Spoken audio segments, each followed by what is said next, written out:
TWA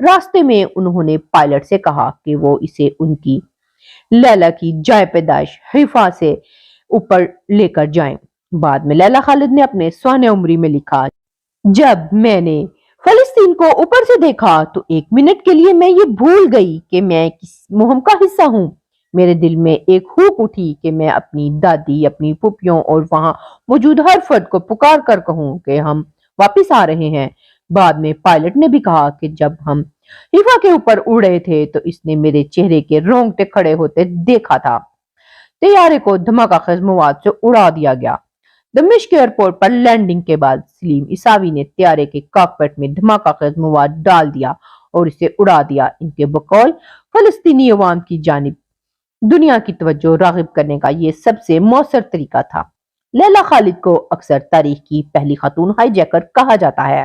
alien make Donald اپنی کتاب shoot of the women first میں لکھتی ہیں کہ پی ایف ایل پی کی قیادت اس ہائی جیکنگ کی تشہیر سے بہت خوش تھی۔ انہوں نے مشرق وسطیٰ کے ممالک کے دورے پر اپنی سٹار کامریڈ لیلا خالد کو بھیجا۔ وہ جانتے تھے کہ اسرائیلی لیلا خالد کو اغوا کرنے اور اسے مارنے کے لیے کچھ بھی کر سکتے ہیں، لیکن اس کے باوجود انہیں عرب ممالک کے دورے پر بھیجا گیا، لیکن ان کے آس پاس محافظوں کا ایک حفاظتی پہرا تھا۔ لیلا خالد عرب دنیا کی ہیروئن بن چکی تھی۔ چہرے کی پلاسٹک سرجری۔ اس کے بعد لیلا خالد نے اپنی ناک، رخساروں، آنکھوں اور منہ کی 6 جگہ سے پلاسٹک سرجری کروائی تاکہ ان کی صورت شکل بدلی جا سکے اور وہ دوسری ہائی جیکنگ کے لیے تیار ہو سکے۔ ستمبر 1970 میں لیلا خالد نے لبنان سے یورپ کا رخ کیا۔ 4 ستمبر کو جرمنی کے سٹٹگارٹ میں انہوں نے پیٹرک آرگیلیو سے ملاقات کی، جو اگلی ہائی جیکنگ میں ان کے ہمراہ جانے والے تھے۔ یہ دونوں پہلے کبھی ایک دوسرے سے نہیں ملے تھے۔ 6 ستمبر کو دونوں سٹٹگارٹ سے نیو یارک کا ٹکٹ لے کر ایک ساتھ ایمسٹرڈیم گئے تھے۔ پیٹرک امریکہ میں پیدا ہوئے تھے۔ ایمسٹرڈیم میں یہ دونوں اسرائیلی ایئر لائنز کی پرواز ELAI 219 سے نیو یارک جا رہے تھے۔ سارا اورونگ اپنی کتاب لیلا خالد آئیکن آف پیلسٹین لبریشن میں لکھتی ہیں کہ جب یہ دونوں طیارے میں سوار ہوئے تو انہیں معلوم نہیں تھا کہ ان کے 2 ساتھی جنہیں اس ہائی جیکنگ میں ان کی مدد کرنی تھی، انہیں اسرائیلی ایئر لائن کے عملے نے نشستیں دینے سے انکار کر دیا تھا۔ ہائی جیکنگ کی منصوبہ بندی کرتے ہوئے یہ فیصلہ کیا گیا تھا کہ اس پرواز کے اغوا میں 2 سے زیادہ افراد کی ضرورت ہوگی، کیونکہ اس طیارے میں مسلح سیکورٹی گارڈ موجود ہوتے ہیں اور طیارے میں سوار ہونے والوں کی 3 بار تلاشی لی جاتی ہے۔ پائلٹ نے کاکپٹ کا دروازہ بند کیا۔ اس بار لیلا خالد اور اس کے ساتھی اکانومی کلاس میں بیٹھے تھے۔ لیلا خالد نے BBC سے بات کرتے ہوئے کہا کہ آرگیلو کو پتا تھا کہ اسے کیا کرنا ہے اور میں جانتی تھی کہ مجھے کیا کرنا ہے۔ ہمارے پاس اتنے ہتھیار تھے، میرے پاس 2 دستی بم تھے، پیٹرک کے پاس بھی ایک ہینڈ گرنیڈ تھا۔ میں نے بہت چھوٹی سکرٹ پہن رکھی تھی، میں نے سکرٹ کے اندر سارے نقشے چھپا رکھے تھے۔ لیلا خالد کاکپٹ کی طرف بھاگی تو پائلٹ نے پہلے ہی اس کا دروازہ اندر سے بند کر رکھا تھا۔ ڈیوڈ را نے اپنی کتاب ٹیرر ان بلیک ستمبر میں لکھا کہ لیلا خالد نے اپنی خصوصی طور پر تیار کردہ برا سے دونوں ہینڈ گرنیڈ نکالے ہی تھے کہ طیارے میں سوار گارڈ نے فائرنگ شروع کر دی۔ پیٹرک نے جوابی فائرنگ کی۔ اس دوران پیٹرک کو گولی بھی لگی، لیکن لیلا پر 2 گارڈز اور مسافروں نے حملہ کیا۔ لوگوں نے انہیں مارنا شروع کر دیا، جس سے ان کی بہت سی پسلیاں ٹوٹ گئیں۔ مارشل نے فائرنگ شروع کر دی۔ اسی دوران ہوشیار پائلٹ نے اچانک طیارے کو نیچے کی جانب موڑ دیا، جس کی وجہ سے لیلا خالد اپنا توازن کھو بیٹھی اور نیچے گر پڑی۔ مسافروں پر اس کا کوئی اثر نہیں ہوا کیونکہ ان کی سیٹ بیلٹ بندھی ہوئی تھی۔ طیارہ نمایاں طور پر نیچے آ گیا، جس سے یہ امکان بھی ختم ہو گیا کہ اگر دستی بم پڑتا تو بھی کیبن میں ڈپریشن نہیں ہوگا اور کم سے کم نقصان ہوگا۔ BBC سے گفتگو کرتے ہوئے لیلا خالد نے بتایا تھا کہ آدھے گھنٹے بعد ہم کھڑے ہو گئے اور میں نے اپنے دانتوں سے ہینڈ گرنیڈ کی پن نکالنے کی کوشش کی۔ جو ہی ہم کھڑے ہوئے اور چیخے، سیکورٹی اہلکاروں نے فائرنگ شروع کر دی۔ میں نے دیکھا کہ کوئی ہمیں کاکپٹ کی میجک آئی سے دیکھ رہا ہے۔ میں نے ان کو متنبہ کیا کہ میں 3 تک گنوں گی، اگر تب تک کاکپٹ کا دروازہ نہیں کھلا تو میں جہاز اڑا دوں گی، لیکن میں طیارہ اڑانا نہیں چاہتی تھی۔ اس نے دروازہ نہیں کھولا۔ کچھ لمحوں کے بعد کسی نے میرے سر پر پیچھے سے وار کیا اور میں بے ہوش ہو گئی۔ لندن میں ہنگامی لینڈنگ۔ لیلا خالد نے اپنی سوانح عمری میں لکھا ہے کہ میں نے دیکھا کہ خون سے لت پت ارگلیو کی کمر پر ایک گارڈ نے کھڑے ہو کر 4 گولیاں داغیں۔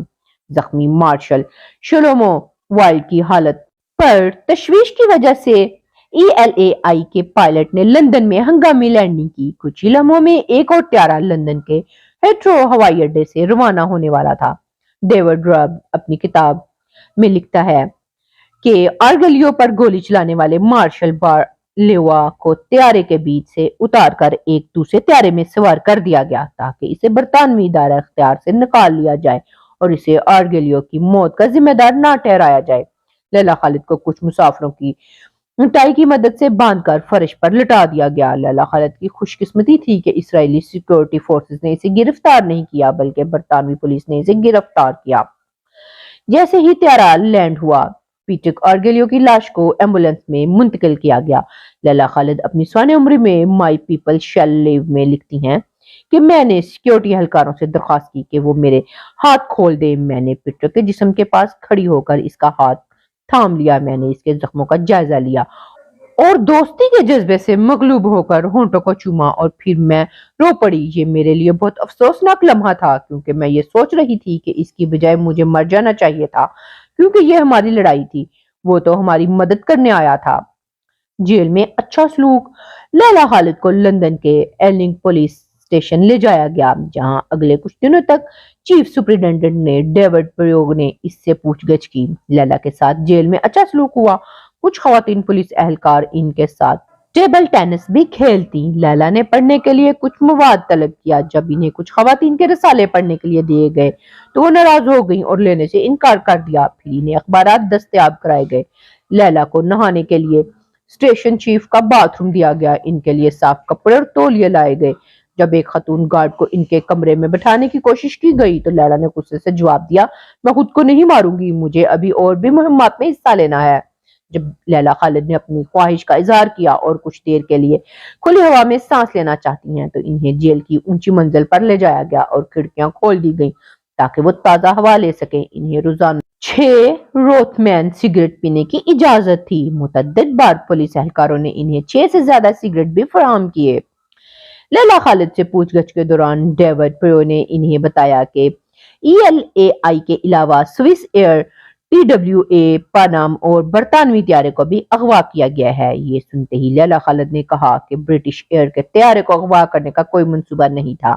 پریو نے انہیں بتایا کہ 9 ستمبر کو بحرین سے لندن آنے والا برٹش ایئر کے طیارے کو اغوا کر کے اردن کے ڈاوسن فیلڈ لے جایا گیا ہے۔ جب لیلا خالد نے ان سے پوچھا کہ ان کا مطالبہ کیا ہے تو پریو نے جواب دیا کہ وہ آپ کی رہائی چاہتے ہیں۔ 28 ستمبر کو پولیس اہلکاروں نے لیلا کو روتے ہوئے دیکھا۔ اس دن مصری صدر جمال عبد الناصر کی موت کی خبر اخبارات میں شائع ہوئی تھی۔ لیلا خالد کی رہائی۔ آخرکار برطانوی حکومت نے لیلا خالد کو اپنے 114 مسافروں کے بدلے میں رہا کیا۔ 24 دنوں تک برطانوی جیل میں رہنے کے بعد 1 اکتوبر سن 1970 کو رائل ایئر فورس کا ایک طیارہ لیلا خالد کو لے کر قاہرہ کے لیے روانہ ہوا۔ اس سے قبل 12 ستمبر کو اغوا کیے گئے تمام طیاروں کو ڈاسن فیلڈ میں بارود سے اڑا دیا گیا۔ اس واقعے کے بہت سال بعد BBC نے لیلا خالد سے پوچھا کہ آپ نے جو کیا اس پر آپ کو افسوس ہے؟ لیلا خالد کا جواب تھا، بالکل بھی نہیں۔ ان سے پھر سوال کیا گیا، آپ کی وجہ سے جہاز میں سوار سینکڑوں مسافر دہشت زدہ ہوئے اور انہیں ذہنی صدمہ پہنچا اور طیارے کا عملہ بھی بری طرح زخمی ہوا۔ لیلا خالد نے جواب دیا، میں معافی مانگ سکتی ہوں کہ انہیں صدمہ پہنچا لیکن وہ محفوظ رہے۔ اس کارروائی کا مقصد ان کو تکلیف دینا نہیں تھا، لیکن آپ کو یہ بھی دیکھنا چاہیے کہ بحیثیت انسان ہمیں اور ہمارے انسانی حقوق کو بھی نظر انداز کیا گیا ہے۔ 70 سالہ لیلا خالد اس وقت عمان میں مقیم ہے۔ ان کی شادی فیاض راشد ہلال سے ہوئی۔ ان کے 2 بچے بدر اور بشر ہیں۔ انہیں دیکھ کر اب کوئی یہ نہیں کہہ سکتا کہ یہ چیک کفایا پہنتے، ہاتھوں میں AK-47 لیے اور خاتون کسی زمانے میں فلسطینی جدوجہد کی سب سے اہم پوسٹر گرل رہ چکی تھیں۔